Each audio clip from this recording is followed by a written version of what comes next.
When we hear about power, we probably think of batteries, which were used long before electrical grids and generators. The term battery was first made in 1749 by Benjamin Franklin to describe a set of capacitors he'd wired in series to produce a higher voltage. Welcome to Yes Story.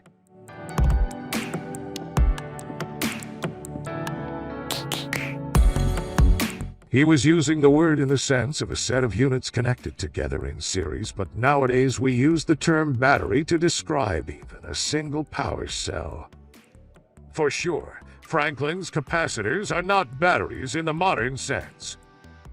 A battery is defined as a container consisting of one or more cells in which chemical energy is converted into electricity and used as a power source. Some people believe that the electrochemical battery was born in the 1st century BC by the discovery of Baghdad Battery, a vessel founded during an archaeological excavation near Baghdad and attributed to the Persian civilization. But now, it is accepted that the famous electrochemical cell was made by works of Luigi Galvani at the University of Bologna, Italy, and Alessandro Volta at the University of Pavia, Italy at the end of the 18th century. This important discovery comes from an argument between the two scientists. Galvani believed that animals could generate electricity when he observed that a frog's leg twitched when touched by a series of two different metals.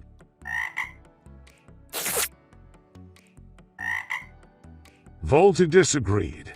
In 1800, Alessandro Volta stacked copper and zinc discs on top of one another, separated by pieces of cloth soaked in a sodium chloride solution. He called this a voltaic pile, and it was the first source of relatively reliable continuous electricity in convenient pile form. These zinc discs served as anode copper as cathodes, and the salt water was an electrolyte. With these simple materials, we can easily create our voltaic pile. In fact, the two discoveries are not in total contrast, since Galvani's concept may be romantically associated with bioenergy and that of Volta to energy storage. This is considered the first definitive battery and had a tremendous impact on the progress of electrochemical science. William Cruikshank came along and improved the design by laying it on its side in a slotted box. This helped prevent the electrolyte from leaking and causing shortness between plates. In 1836, John Frederick Daniel pushed the battery further with his Daniel cell. He used a porous barrier between two different electrolyte solutions. For example, we see the copper cathode inside of a porous earthenware pot filled with copper sulfate. This pot is then submerged inside of a container filled with zinc sulfate and encircled by the zinc anode. The porosity of earthenware allows ions to pass between the electrolytes, but hydrogen bubbles are prevented from forming. This greatly increased the cell's lifespan when compared to a voltaic pile. The Daniel cell was perfect, but it improved reliability, made it suitable for widespread use.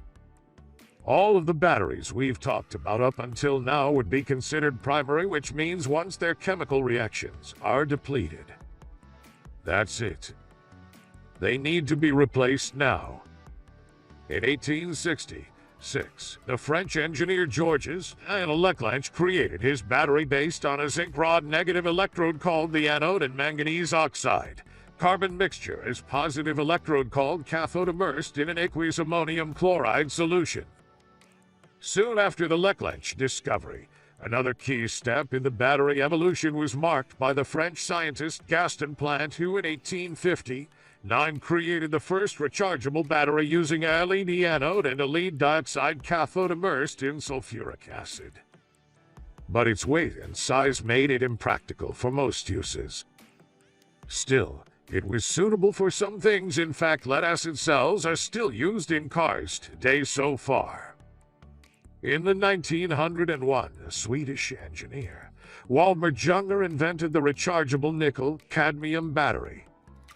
These systems are also the basis of today's popular commercial batteries, such as power supply for car ignition and portable tools. Not much innovation took place in the field for more than a century. The situation changed dramatically in the late 1960s due to a series of innovations that needed portable energy, such as implantable medical devices, high energy and high power sources for military purposes, the electronic market. The most important fault of conventional batteries was in the lack of their energy density, which is in turn associated with their electrode combination. These batteries were also too heavy and too big to satisfactorily serve modern technology. All of these early batteries have used liquid electrolytes, which pose pretty obvious challenges to portability. But in today's versions, the cells have been re-engineered from the original Leclanche design in the zinc carbon case, simply changing the electrolyte from liquid to paste by mixing it with flour or starch. Because it isn't spilled and could be used in any orientation, the zinc carbon cell opened the gates to many new portable uses, such as flashlights. In fact, in 1886, Carl Gassner created the first dry cell battery using an electrolyte paste. We can easily see that the design of zinc carbon batteries has changed a little over the years. It's densely packed, but all the elements are still here: a carbon cathode down the center, a thin shell of zinc serving as the anode, and a thick pasty black electrolyte. Now, in fact, we probably carry around a lithium battery every day in your pocket because of its low density, high electrical potential. Lithium has long been considered an ideal material for use in batteries, but it was till the 1970s that the first primary lithium cells were made widely available.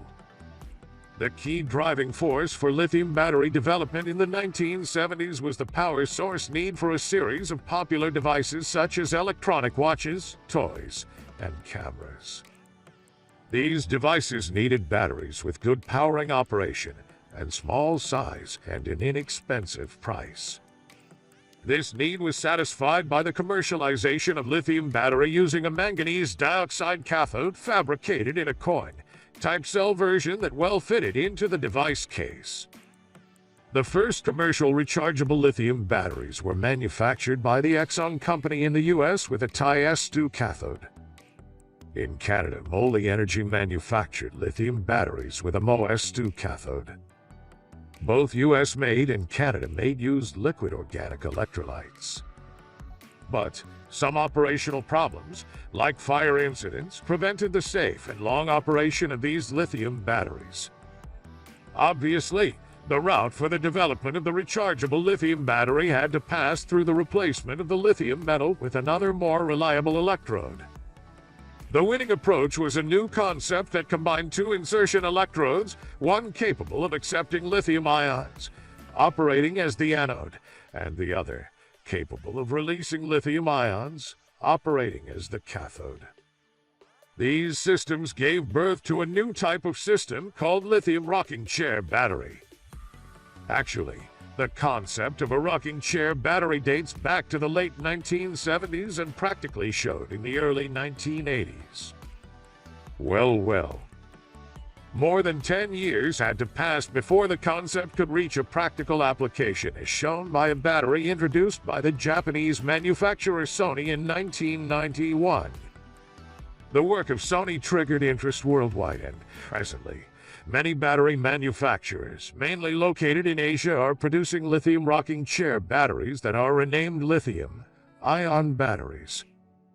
Additional developments from researchers around the globe led to the release of the lithium polymer battery in 1997. The major difference between lithium-ion and lithium polymer is in the electrolyte. A microporous electrolyte used in lithium polymer batteries means they can deliver the same power as lithium ions, but in a lighter, flexible package. Otherwise, the chemistries are the same inside. The Nobel Prize in Chemistry 2019 was awarded to three scientists: John B. Goodenough of the University of Texas at Austin, Stanley Whittingham from Binghamton University, and Akira Yoshino from Asahi Keisai Corporation, Tokyo, Japan, for their work in developing this battery.